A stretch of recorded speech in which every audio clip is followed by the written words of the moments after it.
सबसे पहले सुबह जल्दी उठकर स्नान करें और स्वच्छ वस्त्र लाल या पीले धारण करें। इसके बाद घर के पूजा स्थान को साफ करें और वहां एक चौकी पर लाल वस्त्र बिछाकर भगवान हनुमान जी की अथवा मंगल देव की मूर्ति को स्थापित करें। अब गंगा जल छिड़क कर स्थान को पवित्र करें और दीपक जलाकर पूजन की शुरुआत करें।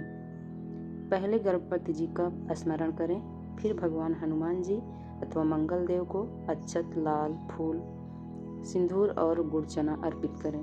मंगलवार के दिन लाल रंग का विशेष महत्व होता है, इसीलिए लाल फूल, लाल वस्त्र और मसूर दाल अर्पित करना शुभ माना गया है। फिर श्रद्धापूर्वक मंत्र का जाप करें। ओम क्राम क्रीं क्रों सः भौमाय नमः। इस मंत्र का 108 बार जप करने से मंगल दोष और बाधाएं दूर होती हैं। इसके बाद हनुमान चालीसा, बजरंग बाण या मंगल स्रोत का पाठ करें। पाठ पूरा होने के बाद व्रत कथा का श्रवण या पाठ करना आवश्यक है।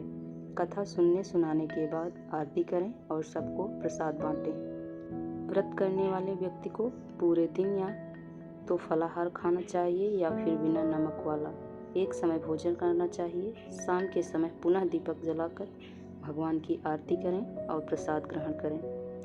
अंत में यह संकल्प लें कि हे मंगल देव या हे हनुमान जी, मेरी मनोकामनाएं पूर्ण करें, संकट और कष्टों को दूर करें तथा घर परिवार में सुख शांति और समृद्धि प्रदान करें।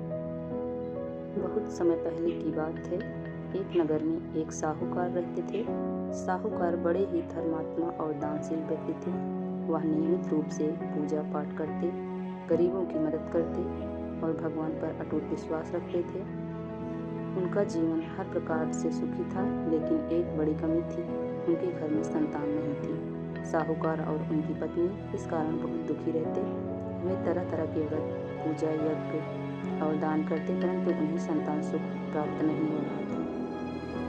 एक दिन साहूकार की पत्नी किसी साधु से मिली। साधु ने उससे कहा, बेटी, यदि तुम श्रद्धापूर्वक मंगलवार का व्रत करोगी और हनुमान जी की भक्ति करोगी तो निश्चित ही तुम्हें संतान सुख मिलेगा। साहूकार की पत्नी ने उस दिन से निश्चय किया कि वह मंगलवार का व्रत करेगी। मंगलवार आने पर उसने प्रातः स्नान किया, लाल वस्त्र धारण किए और घर को साफ सुथरा करके पूजा स्थान को सजाया। उसने भगवान गणेश का ध्यान कर हनुमान जी की मूर्ति के सामने दीपक जलाया, फूल चढ़ाए, गुड़ चना अर्पित किया और पूरी श्रद्धा से ओम क्रां क्रीं क्रों सः भौमाय नमः मंत्र का जप किया। फिर उसने हनुमान चालीसा का पाठ किया और व्रत कथा सुनी। इस प्रकार उसने लगातार कई मंगलवार उपवास किया। एक रात व्रत करने के बाद साहूकार की पत्नी को स्वप्न में हनुमान जी के दर्शन हुए। हनुमान जी ने कहा, हे माता, तुम्हारी श्रद्धा और विश्वास से मैं प्रसन्न हूँ। तुम्हें संतान सुख अवश्य मिलेगा। तुम्हारे घर शीघ्र ही एक पुत्र का जन्म होगा। स्वप्न देखकर साहूकार की पत्नी बहुत प्रसन्न हुई। कुछ समय बाद हनुमान जी की कृपा से उसके घर एक सुंदर पुत्र का जन्म हुआ। पुत्र के नाम से साहूकार का घर खुशियों से भर गया। साहूकार का पुत्र बड़ा ही तेजस्वी और गुणवान था। वह पढ़ाई लिखाई में भी अच्छा था और सबका आदर करता था। साहूकार और उसकी पत्नी अपने पुत्र के सुख दुख में बहुत ध्यान रखने लगे। लेकिन कहते हैं ना, जहाँ सुख होता है वहाँ ईश्वर कभी कभी परीक्षा भी लेते हैं। जब पुत्र बड़ा हुआ तो एक समय वह गंभीर बीमार पड़ गया। रोग ऐसा था कि कोई वैद्य भी उसे ठीक नहीं कर सका। साहूकार और उसकी पत्नी व्याकुल होकर इधर उधर भागते, दवा करवाते, परंतु कोई लाभ नहीं होता। साहूकार की पत्नी रोते रोते बार बार हनुमान जी को पुकारती, हे बजरंगबली, आपने ही मुझे संतान सुख दिया था। अब आप कृपा करके मेरे पुत्र को रोग मुक्त कर दीजिए।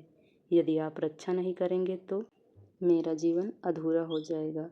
माता की पुकार व्यर्थ नहीं गई। हनुमान जी उसके सामने प्रकट हुए और बोले, मत रो हे भक्त, तुम्हारा पुत्र स्वस्थ होगा। यह तुम्हारे विश्वास और मंगलवार व्रत की शक्ति का ही फल है। इतना कहकर हनुमान जी ने उस बालक के शरीर पर हाथ रखा।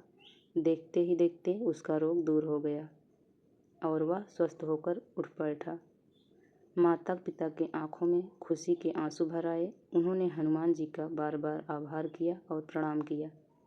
तभी आकाश से आवाज़ आई, जो भी भक्त श्रद्धा और विश्वास से मंगलवार का व्रत करता है, कथा सुनता और भगवान की आराधना करता, उसके जीवन दुख दरिद्रता मिट जाती है, मंगल दोष ऋण और रोग दूर होते हैं, उससे बल बुद्धि और संतान सुख प्राप्त होता है। उस दिन से मंगलवार व्रत कथा का महत्व बहुत ही बढ़ गया।